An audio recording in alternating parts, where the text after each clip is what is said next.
All right, hello everybody. We're doing some programming, introduction to programming right now. So I'm going to teach you guys the basics, what you can expect to get, what you can expect to see when you get into programming. So this is the first slide, little Java AI generated photo, DALL-E 2.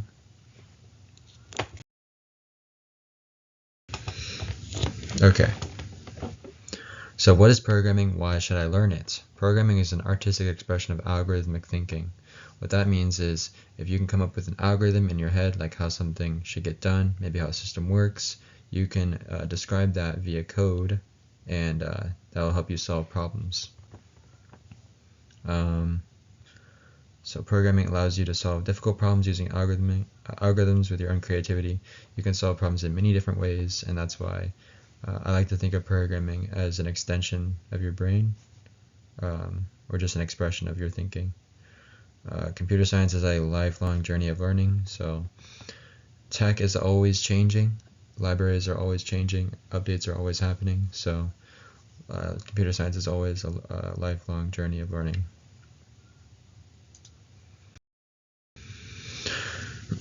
What is a programming language? To express algorithmic thinking visually, software engineers use programming languages. So programming languages can be categorized based on how abstract, efficient, and user-friendly they are. So there's a couple programming languages for you. I'm personally learning Rust right now. Rust is a very efficient, low level, meaning it's not as abstract as something like Python or Java. But there's other benefits, being has a very nice ecosystem. So the last point, each programming language also has a community of developers, part of a programming language's ecosystem. So because Rust has a very large ecosystem and a very user-friendly package manager called Cargo, I really enjoy using it. So data and variables. Variables are a way of storing data. So you may have seen code before. It's usually like variable, you assign it a value. This is the most basic form of a data structure, which we'll get into later. But basically all languages have a basic set of types that each represent different types of data. So we have strings, characters, integers, rational numbers, and booleans. Strings are just text, as you can see, and then booleans, true or false. And then the last point, I'm kind of cutting it off, but it says this data can be stored in a named address known as a variable. I spelled that wrong, but yeah.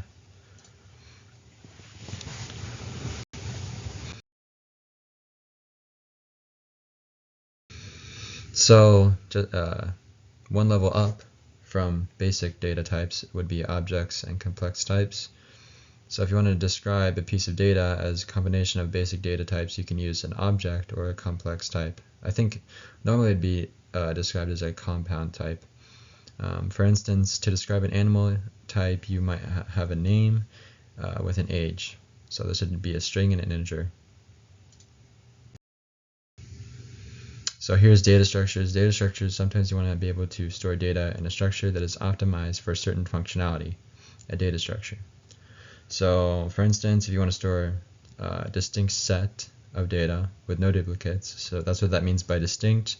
You have a bunch of items, but each of them are distinct. They don't equal each other.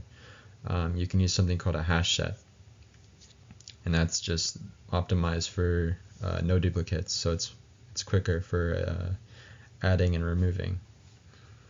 Sorry, not adding, removing, retrieving. Categorizing stored structures like this is like buying a car. You want to buy one that is engineered if you don't want to buy one that is engineered for speed if you aren't participating in a race. So if you're just the average person, you probably don't want to have a really nice sports car unless you can afford that. With computers, money would be in terms of resources for the computer. In that analogy. So a sequence structure, going back a little bit, this is just basic structure of code. So just a simple list. Says this is the most basic form of algorithmic thinking. So normally if you think of an algorithm, You might think of something like this flowchart here. You wake up, get out of bed, brush teeth, and eat breakfast. This is just the most basic kind of algorithm you can have. And then the last slide is the selection structure. So this is one where you have a decision. So it might branch off into different processes. So these blue boxes here in a flowchart, those would be called processes. And then the little diamond in the middle would be your selection structure. So wake up early. Is there school today? If yes, then get ready. If no, then sleep in. And in code, the selection structure would be like an if statement. So yeah, this is the basics of programming. I kind of went on several different topics, just kind of selected them randomly, but hopefully it kind of gave a picture of what you can expect in programming languages specifically. So yeah, thanks for watching.